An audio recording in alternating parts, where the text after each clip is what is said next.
Bem-vindo ao XPR Brasil. Antes de a gente começar, aquele aviso importante de sempre. Nosso papo aqui é para informar e educar, com base no material que a gente analisou, tá?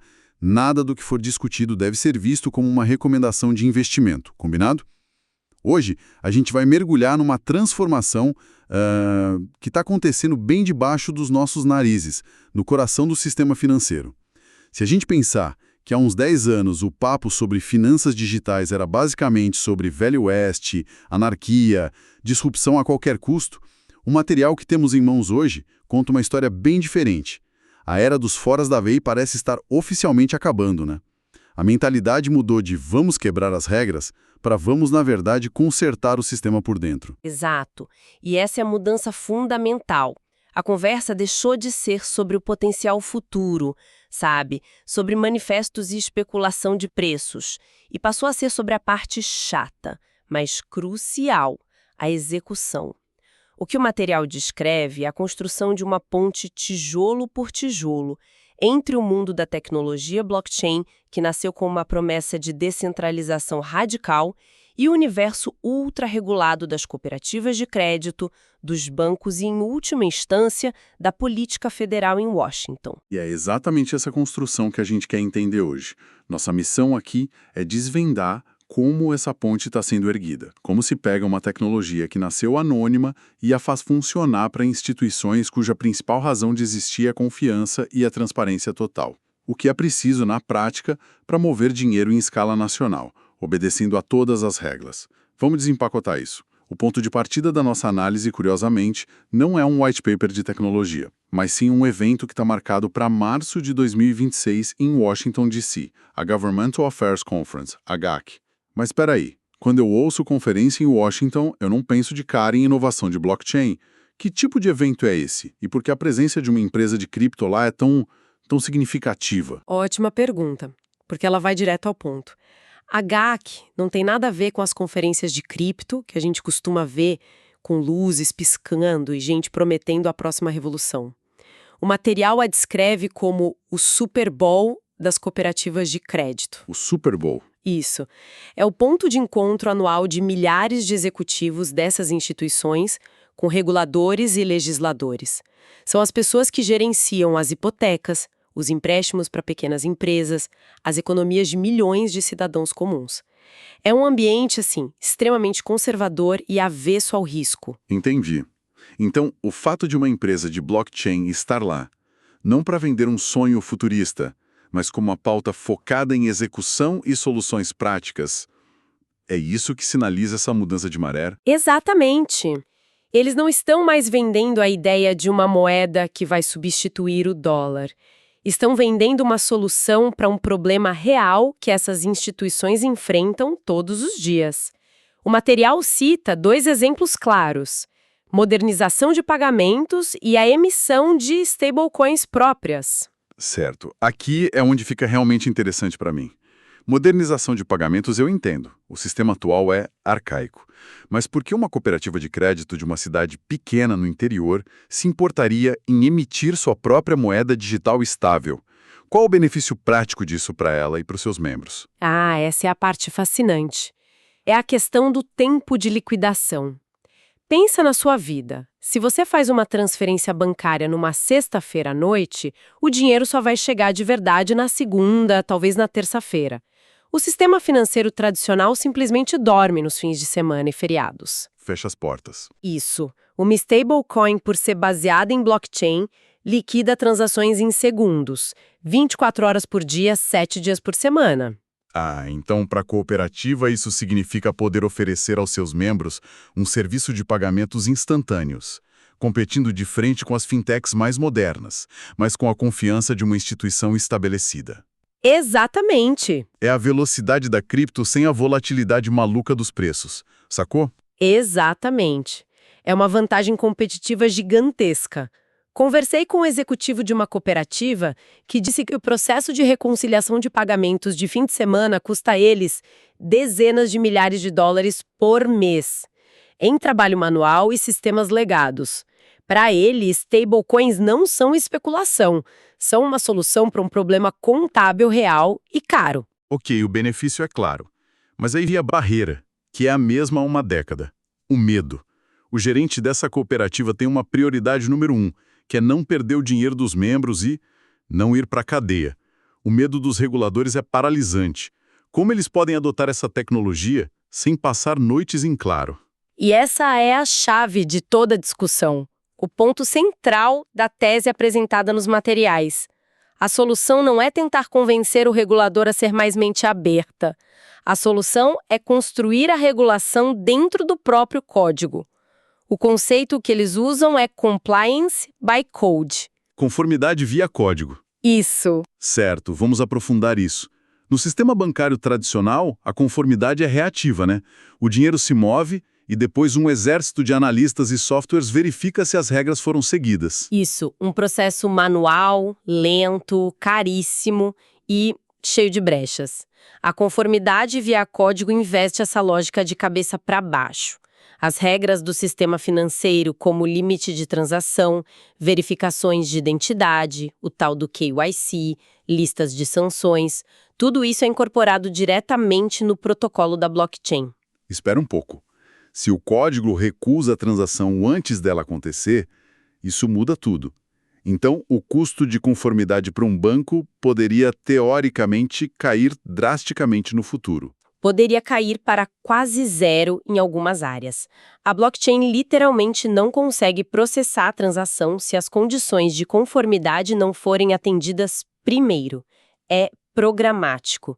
Se uma transação é destinada a uma carteira digital que está em uma lista de sanções, ou se tenta enviar um valor acima do permitido sem uma verificação adicional, o código não delibera. Ele simplesmente diz não.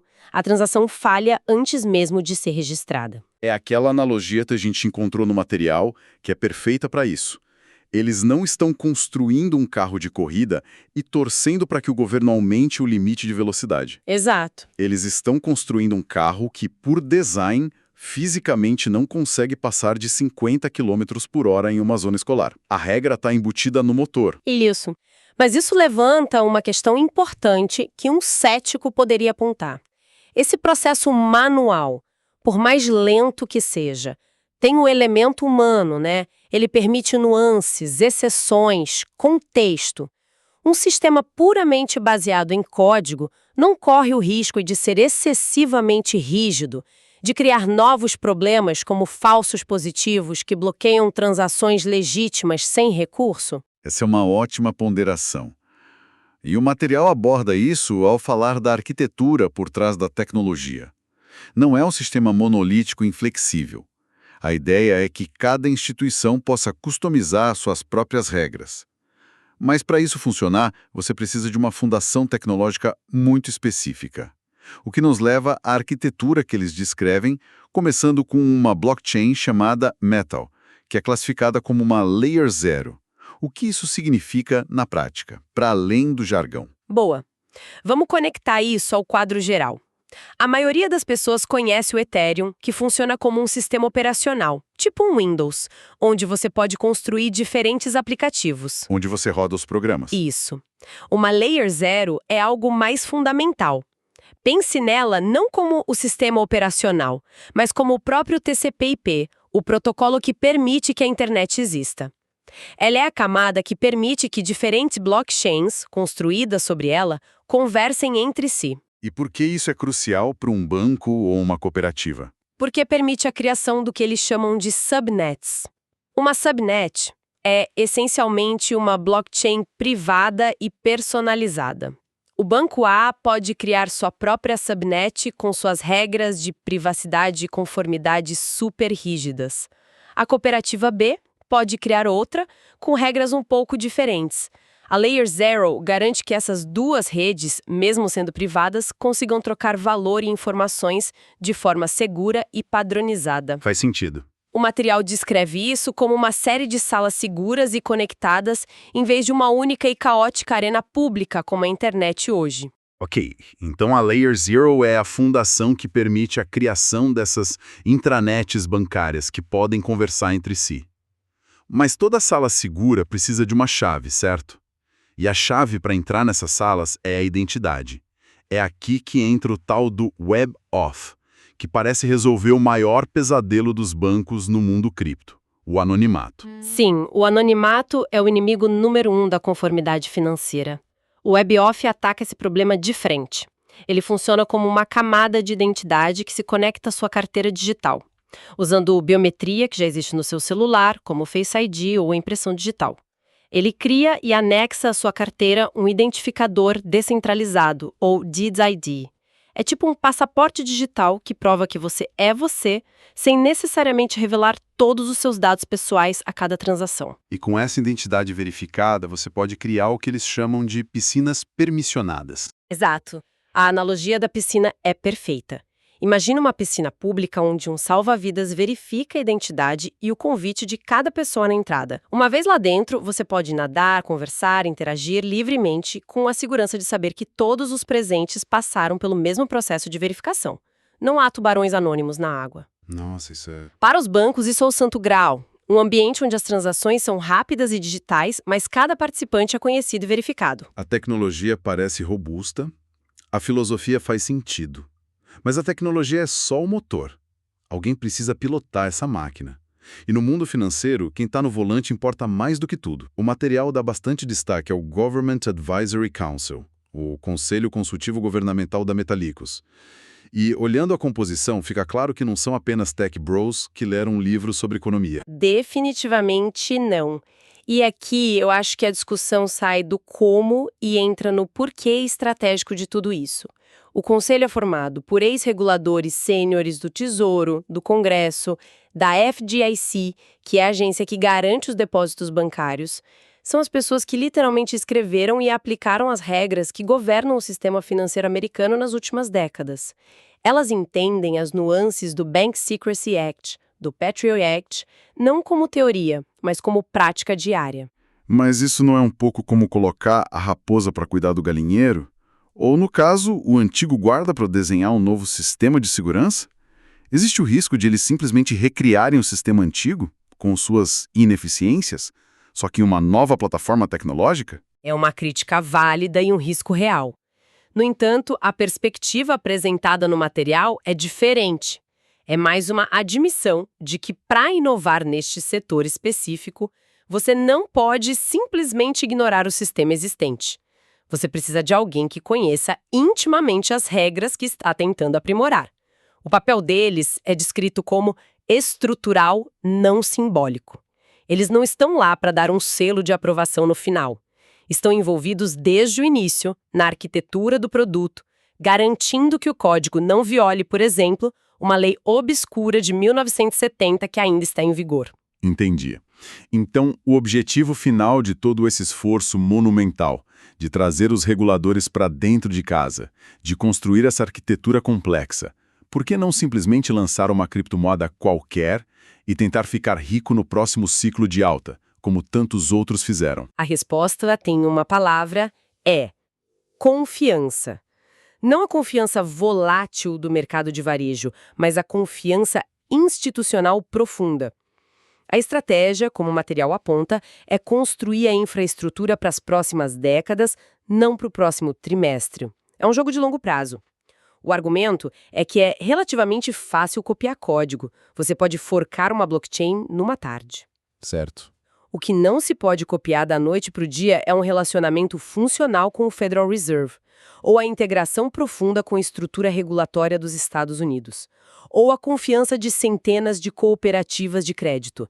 Eles não estão construindo um aplicativo, estão construindo um alicerce. Então, depois de analisar tudo isso, o que realmente significa essa mudança? Qual é a grande conclusão?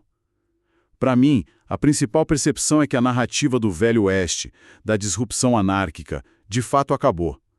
Pode continuar existindo nas margens, mas o centro de gravidade se moveu.